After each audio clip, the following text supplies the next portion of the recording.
Question number 7 में क्या पूछा गया है, write 10 lines on the usefulness of micro organism in our life. तो यहाँ पे हमें 10 लाइन लिखनी है माइक्रो ऑर्गेनिज्म के बारे में जो हमारे लाइफ में कहीं ना कहीं काम आते हैं। तो सबसे पहले देख लेते हैं यहाँ पे कौन सी लाइन बोली गई है। They are use in the preparation of curd, bread, pastry and cake. तो यहाँ पे बोला गया है हमारे किस में काम आता है, कर्ड बनाने में। कर्ड में कौन सा एसिड प्रेजेंट होता है, हमारा लैक्टिक एसिड, जिसके वजह से हमारा क्या होता है वहाँ पे दूध से दही बनता है। फिर हमारा क्या है यहाँ पे, ब्रेड है, पेस्ट्री और केक। ब्रेड, पेस्ट्री, केक किससे बनते हैं, हमारे ईस्ट से बनते हैं, ध्यान रखना इसको। सेकंड में बोला गया they are used in the preparation of alcohol, wine and acetic acid. तो यहाँ पे alcohol, wine and acetic acid भी यहाँ पे किससे बन रहा है, हमारा ईस्ट से बन रहा है। ये भी यहाँ पे क्या आ रहा है, ईस्ट काम आ रहा है। वहाँ पे एल्कोहल कैसे बनता है, हमारा शुगर को एल्कोहल में चेंज करता है। कौन चेंज करता है, ईस्ट चेंज करता है।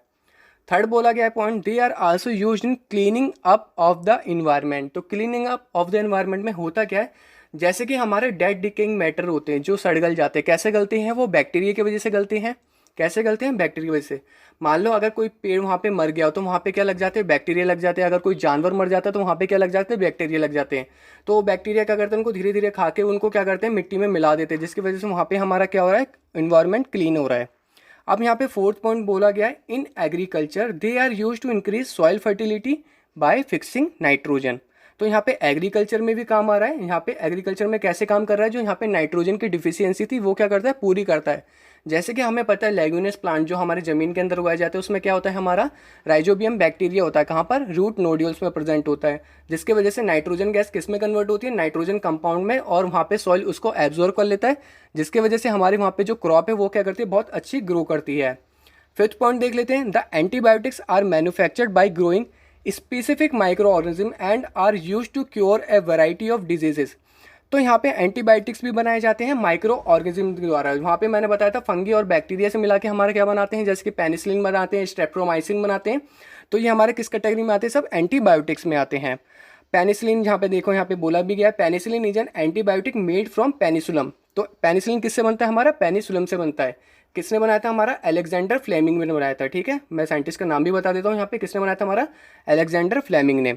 सिक्स्थ पॉइंट है हमारा, certain microbes are also used in the biological treatment to make vaccines. तो यहाँ पे हमारे माइक्रोब्स जो यहाँ पे यूज़ करते हैं, किस लिए यूज़ करते हैं, यहाँ पे वैक्सीन बनाने में। तो यहाँ पे भी हमारा माइक्रो ऑर्गेनिज्म यूज होता है वैक्सीनेशन में। और वैक्सीनेशन किसके काम आती है, वायरस खत्म करने के काम आती है, या वायरस से लड़ने के लिए आगे तक काम आती है। ठीक है, सेवंथ पॉइंट बोला गया, bacteria present in our intestine to help in proper digestion of food. तो हमें पता है कि जो हमारा प्रॉपर डाइजेशन होता है वो हमारा स्मॉल इंटेस्टाइन में होता है। ठीक है, कहाँ पर होता है, हमारा स्मॉल इंटेस्टाइन में। किस वजह से, वहाँ पे भी हमारे बैक्टीरिया प्रेजेंट रहता है, जिसको हम माइक्रो ऑर्गेनिज्म बोलते हैं। 8 पॉइंट देख लेते हैं यहाँ पे क्या बोला गया है, micro organism are used also used for preservation of food items.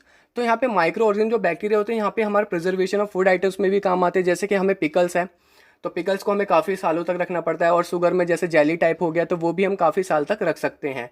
तो वहाँ पे भी हमारा क्या होता है, माइक्रो ऑर्गेनिज्म प्रेजेंट रहते हैं। 9th पॉइंट है हमारा, yeast is use in making idlis, bhaturas, bread, pastries and cakes. तो यहाँ पे ईस्ट यूज होती है, इसको फुलाने में काम आता है। फूलते कैसे हैं, क्योंकि ईस्ट जो है वहाँ पे क्या करती है, कार्बन डाइऑक्साइड गैस रिलीज करती है। कार्बन डाइऑक्साइड गैस रिलीज करने से वहाँ पे क्या होते हैं, बबल्स आते हैं, और बबल्स क्या करते हैं, इनको फुला देते हैं, जिसकी वजह से ये अच्छे खासे फूल जाते हैं, ब्रेड, पेस्ट्री और केक। तो ये यहाँ पे ईस्ट का यूज़ किया जाता है।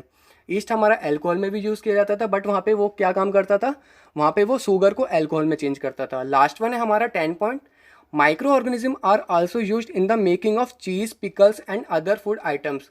तो यहाँ पे मैंने पहले ही बताया था कि पिकल्स और जैसे कि हमारे जेली हो गए, जैसे कि हमें जैम कहते हैं, वो सब बनाने में यहाँ पे माइक्रो ऑर्गेनिज्म का हाथ होता है। ठीक है, होप आपको ये 10 पॉइंट क्लियर हो गए होंगे। अब हम बढ़ते हैं अपने नेक्स्ट क्वेश्चन की तरफ।